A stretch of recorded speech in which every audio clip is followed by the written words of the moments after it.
दिल्ली में corona virus lockdown को 3 मई से आगे भी बढ़ाया जा सकता है।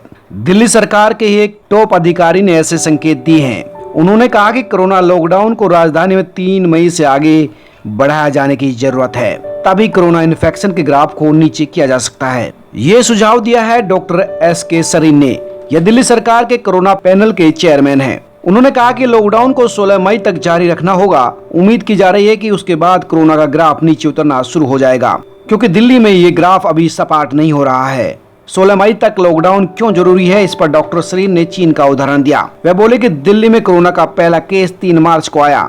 महामारी के चीन के रिकॉर्ड पर नजर डाले तो वहाँ ग्राफ को नीचे आने में कम से कम 10 हफ्ते लग गए। इसलिए दिल्ली में भी ऐसा हो सकता है। गौरतलब है कि 3 मार्च को पहला केस मिलने के बाद से अब तक दिल्ली में कोरोना के 2386 केस सामने आ चुके हैं। इनमें से 808 लोग ठीक हो चुके हैं, वहीं 50 लोग अपनी जान गंवा चुके हैं। फिलहाल दिल्ली में प्लाज्मा ट्रीटमेंट का प्रयोग चल रहा है। शुक्रवार को डॉक्टर सरीन ने बताया था कि दिल्ली में कोरोना के 4 सीरियस मरीजों पर प्लाज्मा ट्रीटमेंट चल रहा है, जिसमें से 2 लगभग ठीक है और अगले कुछ दिनों में उन्हें अस्पताल से छुट्टी भी दी जाएगी। डॉक्टर सरीन ने बताया था कि प्लाज्मा बहुत पुरानी थेरेपी है और डिप्थीरिया में इसे इस्तेमाल किया जाता रहा है। चूंकि वायरस की कोई दवाई नहीं है और हमारे पास इस समय कोई ट्रीटमेंट नहीं है जिससे वायरस को खत्म कर सके और उसे आगे बढ़ने से रोक सके।